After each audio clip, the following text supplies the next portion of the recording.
تمہارے پاس تین آپشن ہے، یا تو تم میرے ساتھ گناہ کرو، یا اس غلام کو قتل کرو، یا شراب پی لو۔ تین آپشن ان کے پاس رکھا، کہا کہ دیکھو یا تم میرے ساتھ گناہ کرو، یا پھر تم اس بچے کو قتل کر دو، یا جو یہ بغل میں شراب رکھا ہوا ہے اس شراب کو پی لو۔ شراب پیتا ہے اور اسی حالت میں رہتا ہے، اس نے اس سے پہلے توبہ نہیں کیا ہے، تو اللہ کے رسول صلی اللہ علیہ وسلم نے فرمایا کہ شراب پینے والا جو ہوگا اس کو بھی اللہ تبارک و تعالیٰ اتنی بابرکت رات میں معاف نہیں کرتا ہے۔ شراب کے بارے میں اللہ نے قرآن میں صاف طور سے اعلان کر کے کہا، یا ایھا الذین آمنوا انما الخمر والمیسر والانصاب والازلام رجس من عمل الشیطان۔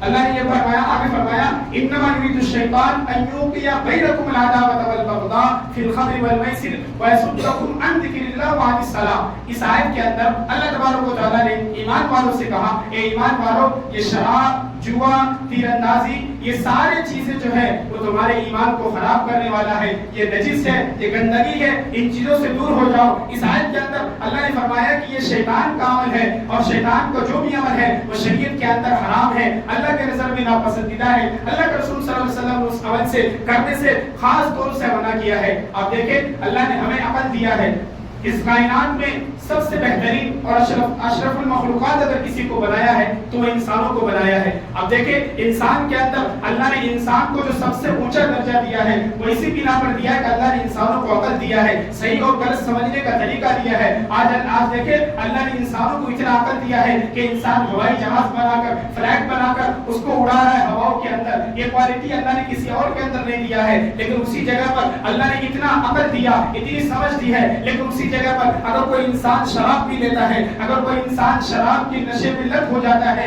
تو پھر انسان نہیں رہتا، وہ جانور بن جاتا ہے۔ اور جانور کے اندر بھی فرق ہوتا ہے کہ جانور سمجھتا ہے کون میرا دشمن ہے، کون میرا دوست ہے، لیکن جب انسان شراب پی لیتا ہے اس کو پتہ نہیں چلتا ماں کون ہے، بہن کون ہے، بھائی کون ہے، دوست کون ہے، دشمن کون ہے۔ آپ اس سے جو جرم کروا دو وہ جرم کرنے کے لیے تیار ہوگا، آپ اس سے جو گناہ کروا دو وہ گناہ کرنے کے لیے تیار ہوگا۔ اس لیے اللہ نے کہا کہ یہ شیطان کا عمل ہے۔ جب کوئی انسان شراب پیتا ہے تو اس کا ایمان کا بھروسہ نہیں ہوتا، وہ کب کس کو قتل کر دے، کب کس سے جا کر جھگڑا کر لے، کب کس کو گالی دے دے، ماں بہن میں کوئی تمیز نہیں ہوتا۔ اس لیے اللہ تبارک و تعالیٰ نے قرآن میں صاف طور سے کہا کہ یہ شیطان کا عمل ہے۔ شیطان ہمیشہ تم سے گناہ والا کام کرائے گا، شیطان ہمیشہ تم سے وہ کام کرائے گا جس سے ہمارا اور اللہ کا تعلق نہ بنے، جس سے ہمارا اور اللہ کا تعلق دوری، اللہ کے درمیان میں دوری ہو۔ شیطان یہ عمل ہم سے کروانا چاہتا ہے۔ اللہ نے قرآن میں کہا انما یرید الشیطان ان یوقع بینکم العداوۃ۔ اللہ نے اس آیت کے اندر چار باتوں کا ذکر کیا ہے۔ اگر کوئی انسان شراب پیتا ہے، شراب پینے کے بعد ان کے ساتھ چار باتیں ہوتی ہے۔ ان یوقع بینکم العداوۃ، کہ جب کوئی انسان شراب پیتا ہے تو شیطان اس کے اور دوسروں کو دلوں میں دشمنی پیدا کر دیتا ہے۔ ان یوقع بینکم العداوۃ والبغضاء،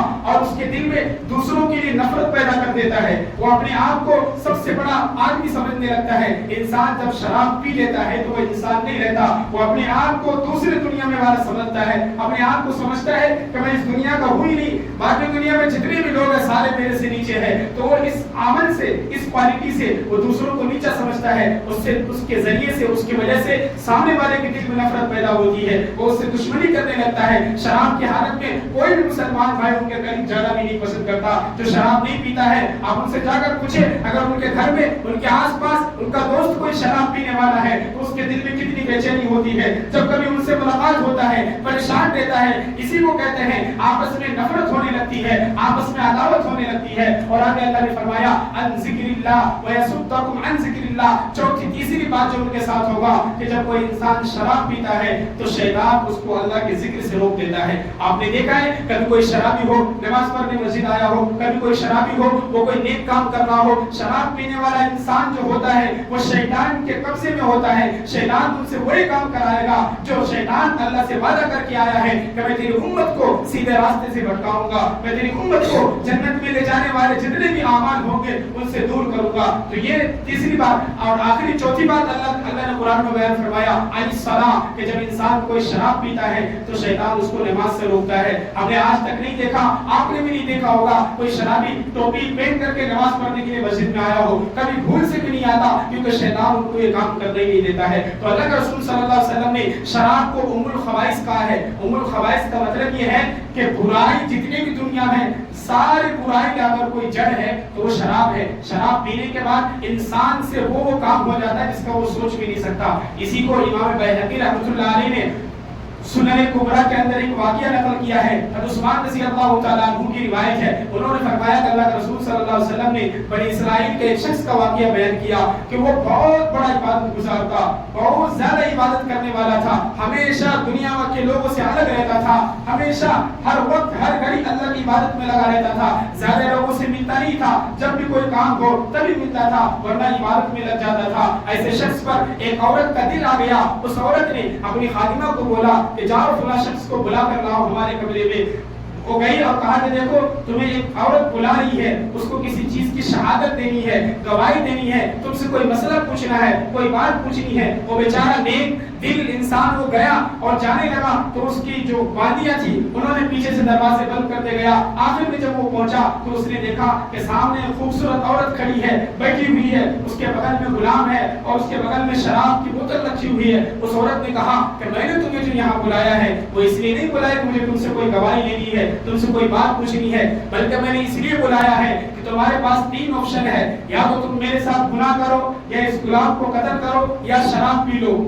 3 آپشن ان کے پاس رکھا. کہا کہ دیکھو یا تم میرے ساتھ گناہ کرو, یا پھر تم اس بچے کو قتل کر دو, یا جو یہ بغل میں شراب رکھا ہوا ہے اس شراب کو پی لو. میں یہ بتانا چاہ رہا ہوں کہ اللہ کے رسول صلی اللہ علیہ وسلم نے جو بات کہی کہ یہ شراب سارے جرائم کا, سارے جرموں کا, سارے گناہوں کی جڑ ہے. جب انسان شراب پی لیتا ہے تو اس سے کوئی بھی گناہ کروا لے اسے احساس نہیں ہوتا. وہ شخص سوچنے لگا جو بنی اسرائیل کا عبادت گزار تھا. اس نے کہا کہ میں دیکھتا ہوں کہ ان تینوں میں سب سے زیادہ کم گناہ والا کون ہے. اس نے سوچا اگر میں کسی کو قتل کر دوں گا تو قتل کرنے والا اللہ کے نزدیک سب سے زیادہ مقبوض ہوگا, اللہ کی ناراضگی اس کے ساتھ ہوگی, وہ جہنم میں چلا جائے گا. اور اسی طرح سوچا اگر میں نے زنا کر لیا تو ہماری ایمان ہمارے گھر سے چلا جائے گا, کیونکہ اللہ کے رسول صلی اللہ علیہ وسلم کا فرمان ہے جب کوئی انسان زنا کرتا ہے, لڑکا اور لڑکی آپس میں ناجائز تعلقات کے ساتھ ملتا ہے, تو جب تک وہ آپس میں ملتے رہتے ہیں تب تک اس کا ایمان اس سے اٹھ کر رہتا ہے. اگر اسی حالت کو اس دنیا سے چلا گیا تو کفر کی حالت میں موت آئے گی. اس لیے اللہ کے رسول صلی اللہ علیہ وسلم نے فرمایا